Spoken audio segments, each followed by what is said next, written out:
pamoja na wewe, pamoja na wewe katika safari yangu, tatembea na wewe, pamoja na wewe, pamoja na wewe katika safari yangu, tatembea na wewe, katika safari yangu, tatembea na wewe, katika safari yangu, tatembea na wewe, katika safari yangu, tatembea na wewe, katika safari yangu, tatembea na wewe.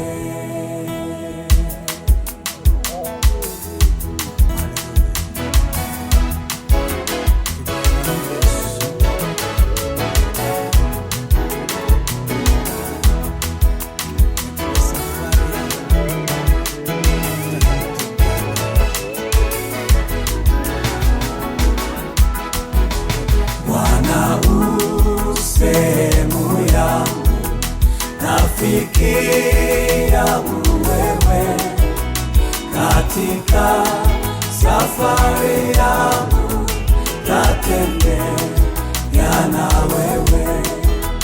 Bwana, sehemu yangu, rafiki yangu wewe, katika safari yangu, tatembea na wewe, pamoja na wewe, pamoja na wewe katika safari yangu, tatembea na wewe, pamoja na wewe, pamoja na wewe katika safari yangu, tatembea na wewe, katika safari yangu, tatembea na wewe.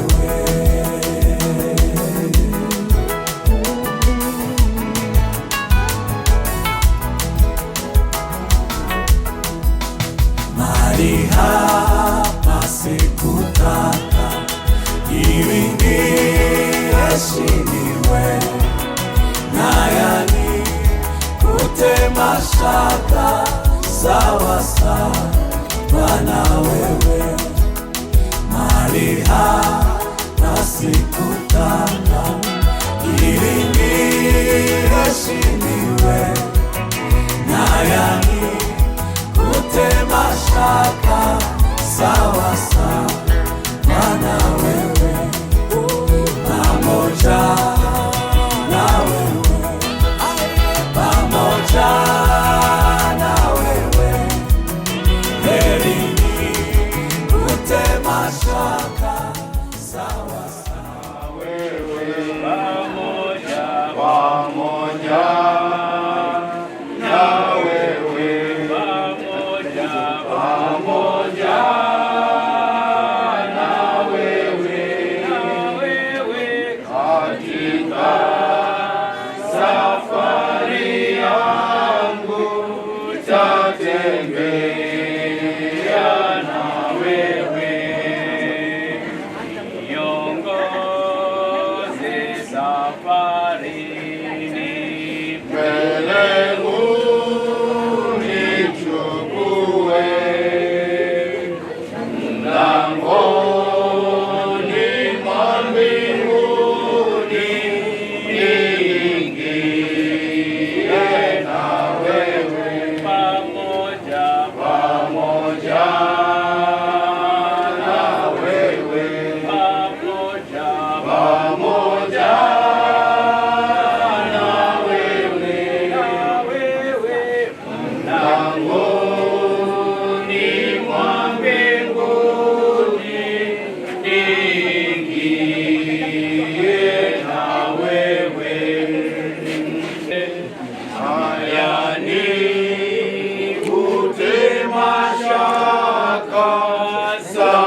dakika moja tu tutakapopeana heshima kwa Mwenyezi Mungu kwa maisha haya.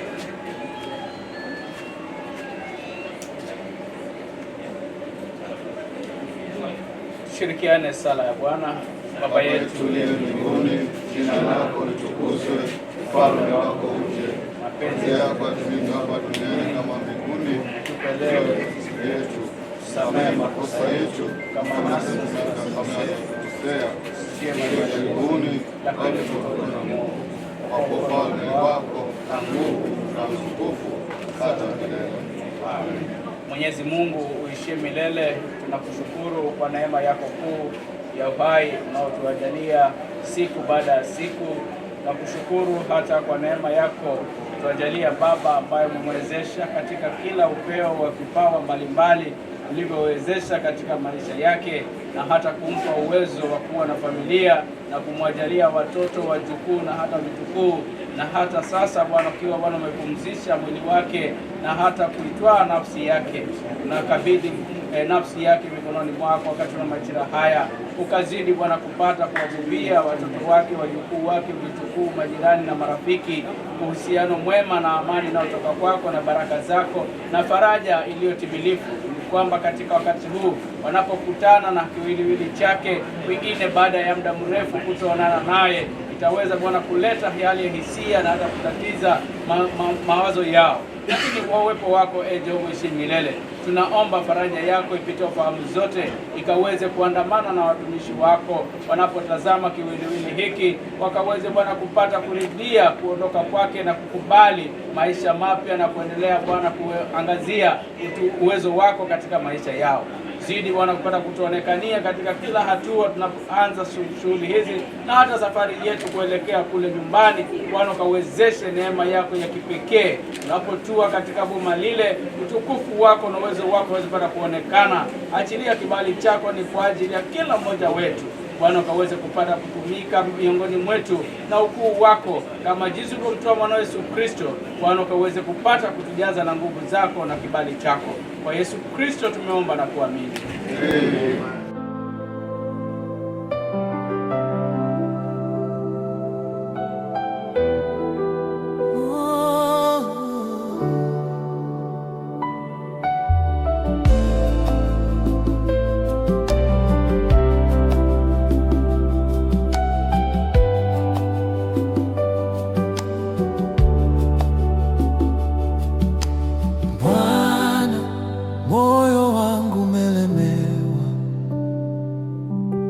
Bwana, mawazo yangu yamechoka, nimepita katika dhoruba nyingi, lakini bado nashikilia jina lako. Wakati machozi yanaposhuka, unaniinua kwa mikono ya rehema. Nilipotaka kukata tamaa, wewe ulisema usiogope, niko hapa. Tuliza moyo wangu, we Bwana, nipe amani kama mto wa utulivu. Tuliza mawazo yangu, we Mungu, tuliza mawazo yangu, we nijaze tena kwa upendo wako. Tuliza moyo wangu, we Bwana, tuliza moyo wangu, we Bwana. Nipe nguvu ya kusubiri tena, wakati siwezi kuelewa njia zako. Nijaze na amani ya mbingu.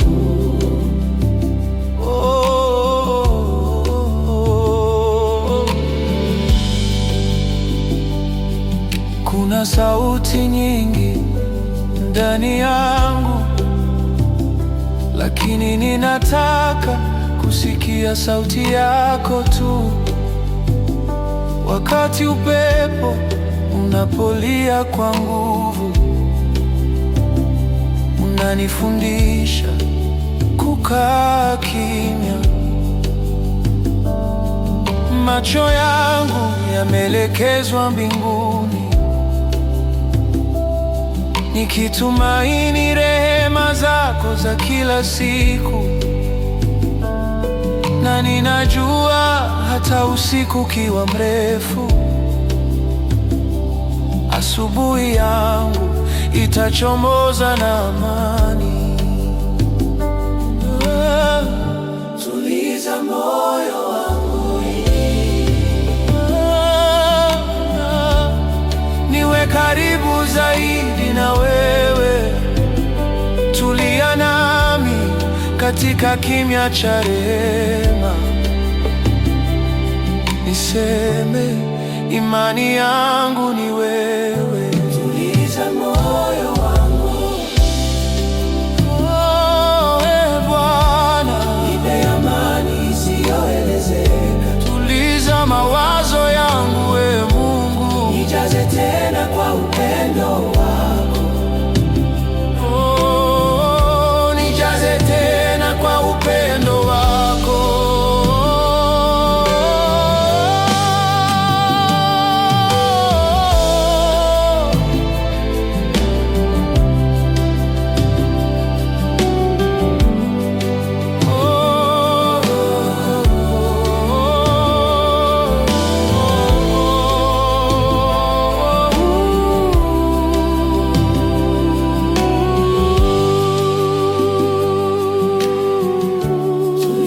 Moyo wangu, Bwana,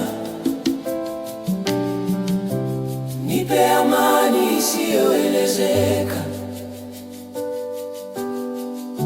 Tuliza mawazo yangu, Mungu,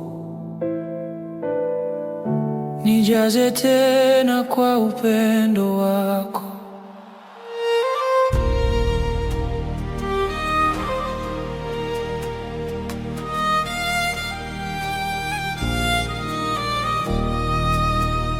Mwamba wenye imara, kwako nitajificha.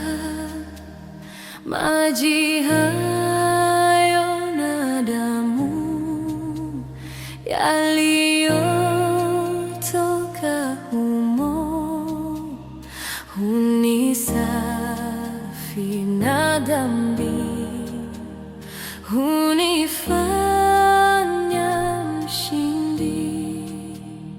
Mwamba wenye imara, kwako nitajificha. Maji hayo na damu yaliyotoka humo hunisafi na dhambi, hunifanya mshindi. Kwa kazi zote pia sitimizi sheria, nijapofanya bidii, nikilia na kudhii, hayaishi makosa. Ni wewe wa kuokoa. Kwa kazi zote pia sitimizi sheria, nijapofanya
nikungojapo chini na kwenda kaburini, nipapo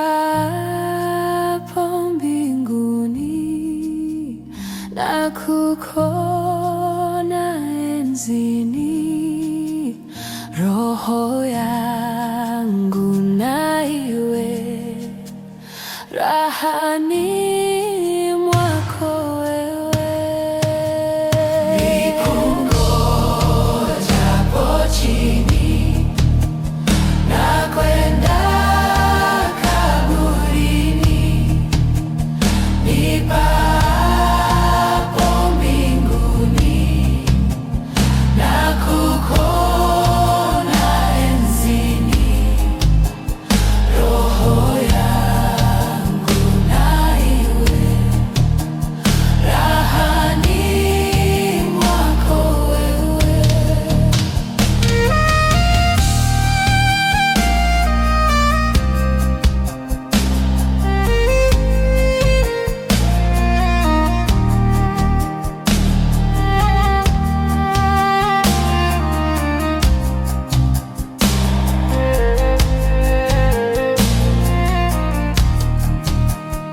Mwamba wenye imara, kwako nitajificha.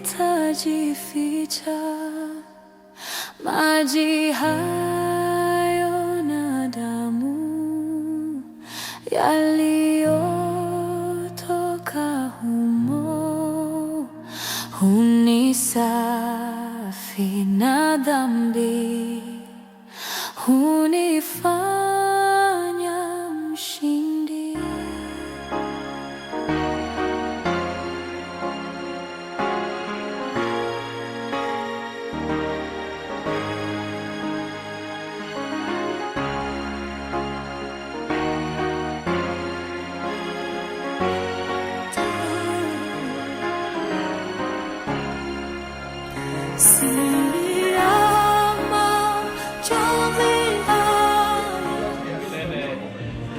Tunakushukuru kwa sababu ya wema wako na kibali chako, mtumishi wako huyu ambaye Bwana mzaliwa wa hapa akaweza kufanya maisha yake mahali hapa na jamii yake yote akaijenga akiwa mahali hapa. Nawe Bwana, kwa neema yako kuu umemwajalia kibali na mamlaka katika majirani, ndugu, marafiki na kila mmoja ambao ameishi pamoja. Wakati huu wanaona kiwiliwili chake, wakati wa mwisho wakiwa wanaagana nacho. Naomba Bwana, hisia zote uweze kuzidhibiti, mawazo mema yakaweze kupata kuchukua nafasi, kumbukumbu zake za kazi njema alizozifanya katika ulimwengu huu ikaweze kuwa masimulizi ya wengi katika maisha yao, ili kwamba wakaweze Bwana kupata kuwaponya na faraja zako. Wachilia kibali chako na nguvu zako na uwezo wako, kiwiliwili hiki kisiwe sababu ya tishio kwa mtu yeyote, bali ikaweze kuwa kumbukumbu ya uzuri wako katika maisha ya mwanadamu na jinsi unavyopumzisha mwanadamu katika shida, dhiki na mashaka ya ulimwengu huu. Unapoagana naye, Jehova uishi milele, utupe amani mioyoni na upendo wako uweze kupata kudumu. Kwa Yesu Kristo tumeomba na kuamini.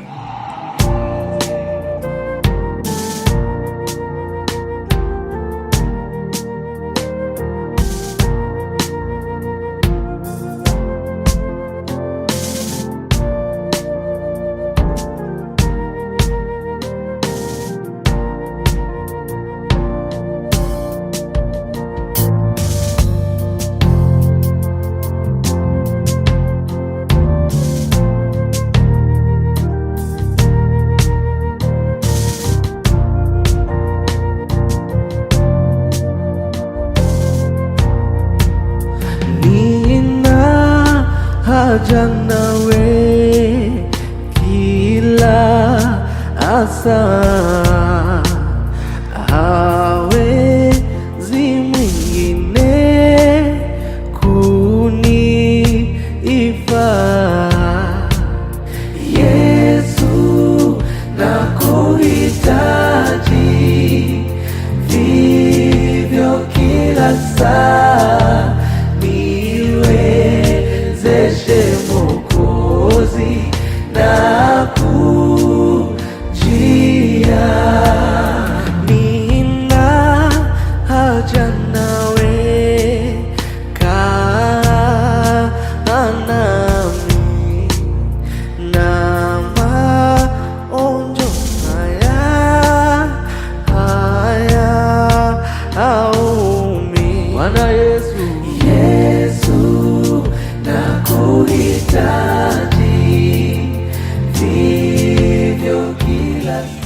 Mtakatifu, mtakatifu, Mungu naishi milele na kutawala.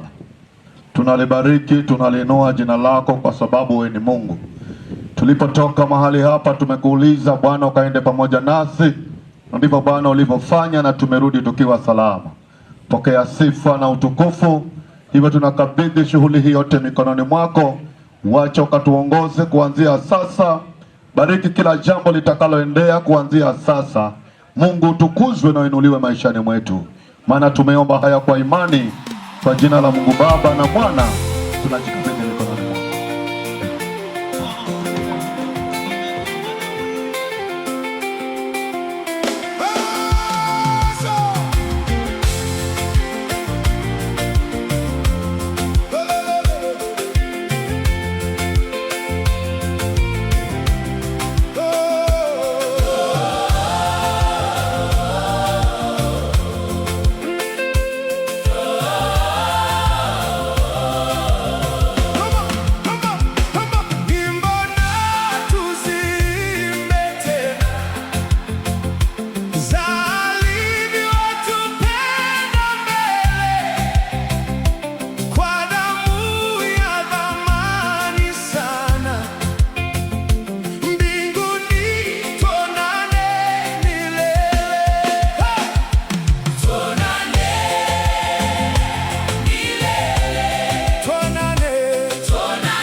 katika safari yangu tatembea na wewe Mwokozi, pamoja na wewe, pamoja na wewe katika safari yangu tatembea na wewe, niongoze safarini, mbele unichukue, mlangoni mwa mbinguni niingie na wewe Mwokozi, pamoja na wewe, pamoja na wewe, mlangoni mwa mbinguni niingie na wewe, mali hapa sikutaka ili niheshimiwe, na yani kutema shaka sawa sawa na wewe Jehova, pamoja na wewe, pamoja na wewe, heri ni kutema shaka sawa sawa na wewe, pamoja na wewe, pamoja na wewe, na yani kutema shaka sawa sawa. Mtakatifu, mtakatifu Mungu wetu unaishi na kutawala. Asante Mwokozi kwa sababu ya kutuajalia siku ya leo kwamba tukaweze kulisikia neno lako. Mwanadamu ulimuumba kuishi na kuondoka, lakini Bwana unatupa matumaini hata katika hali hiyo. Basi Bwana, karibu uzungumze na roho zetu ili tukabarikiwe na wewe. Jamii hii tunaikabidhi mikononi mwako. Mungu ukaishikilie, kaendelee kuwapa umoja na upendo, na hatimaye ukaweze kuwakumbusha kuishi ulimwengu huu. Pokea sifa nyingi na utukufu, maana tumeomba kwa imani kwa jina la Yesu, na mtu wa Mungu aseme.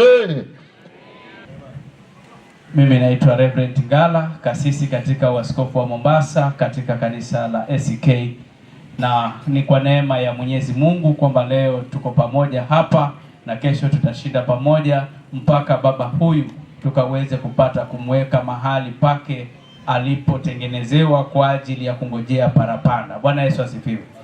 Jambo la muhimu katika maisha yetu ni kujielewa na kujijua na kutambua wakati wa kurudi. Bwana Yesu asifiwe. Maana kuna wakati wa kuondoka na kuna wakati wa kurudi. Wakati wa kuondoka ni asubuhi tumeondoka, na wakati wa kurudi ni saa 9 tumerudi mahali hapa. Sasa sijui wewe wakati wako wa kuondoka ni upi na wakati wa kurudi ni upi.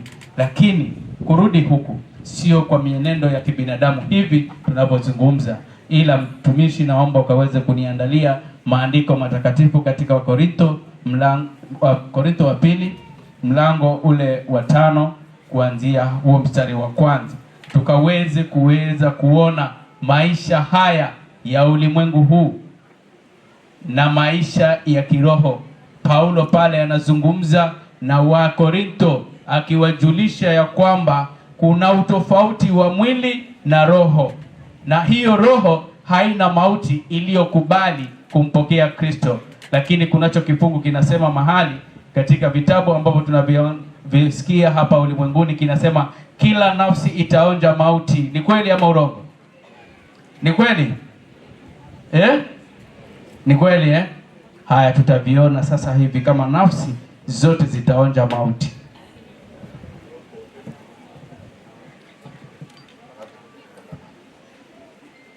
Neno la Bwana kutoka kwa Mtume Paulo katika Wakorintho wa kwanza sura ya 5 kuanzia mstari wa 1 hadi wa 8. Kwa uwezo wa Mungu tutasoma. Kwa maana tutajua ya kuwa nyumba ya maskani yetu iliyo dunia hii ikiharibika, tunalo jengo tokalo kwa Mungu, nyumba isiyofanywa kwa mikono, iliyo ya milele mbinguni. Maana katika nyumba hii tuaugua tukitamani sana tukivikwa kao letu lililoko mbinguni, ikiwa kisha kuvikwa kutokana tu uchi, kwa sababu sisi tulio katika maskani hii tuaugua tukilemewa, si kwa kutaka kuvumiliwa, bali kuvikwa kitu kile kipatikanacho na mauti kimezwe na uzima. Basi yeye aliyetufanya kwa ajili ya neno hilo ni Mungu, aliyetupa rahabani ya Roho. Basi siku zote tuna moyo mkuu, tena tunajua ya kuwa wakati tupo hapa katika mwili tunakaa mbali na Bwana. Maana tukienenda kwa imani, si kwa kuona. Lakini tuna moyo mkuu, nasi twaona ni afadhali kutokuweko katika mwili na kukaa pamoja na Bwana. Na hili ni neno la Bwana.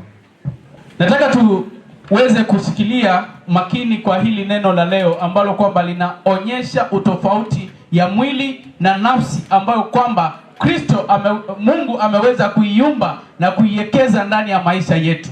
Maisha yetu ambayo tunaishi leo ni maisha ambayo yametengenezwa na Mwenyezi Mungu, na yeye mwenyewe kwa lengo lake amepanga kuona ya kwamba hakuna nafsi itakayokuwa inamwamini itakayoweza kufa, bali yote zitakazokuwa zinamwamini zitaurithi uzima wa milele, lakini zile zitakazokuwa hazimwamini ndizo zitakazokufa. Kama andiko hili linavyosema ya kwamba kunayo miili ambayo inaishi katika ulimwengu huu, lakini tukiendelea kukaa karibu na huo mwili, basi tunakosa kuwa karibu na Mwenyezi Mungu. Bwana Yesu asifiwe.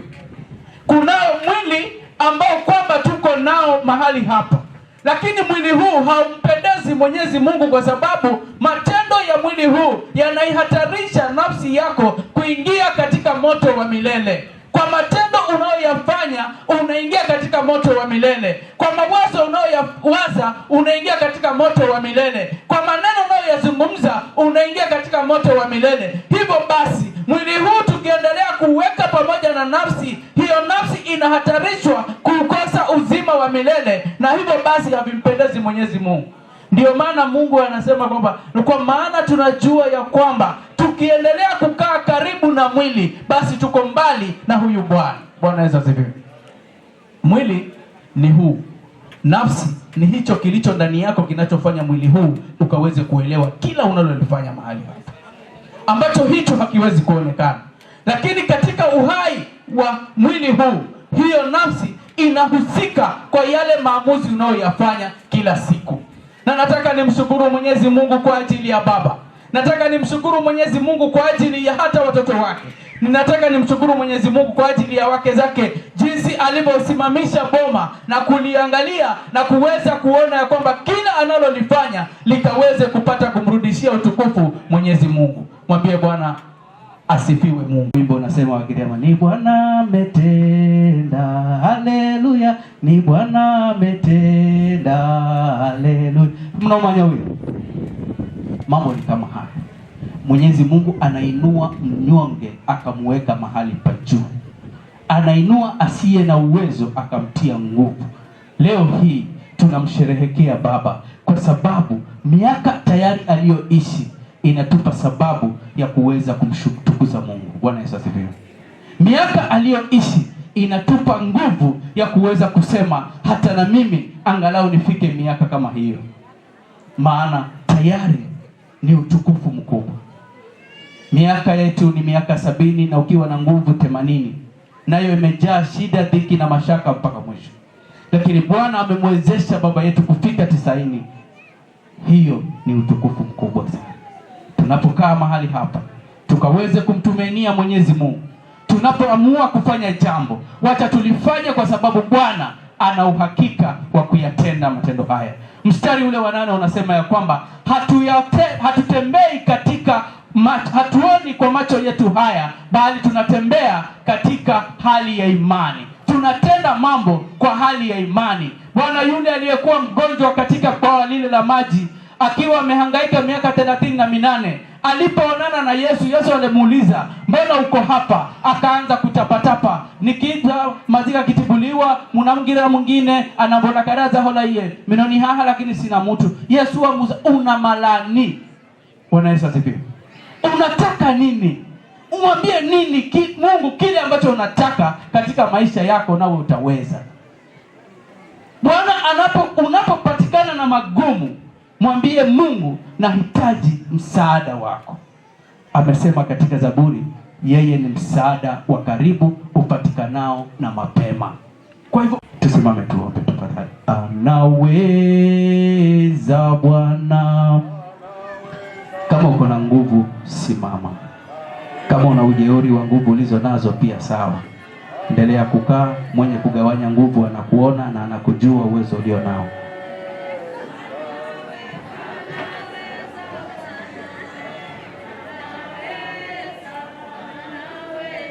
Bwana ni mshindi, Bwana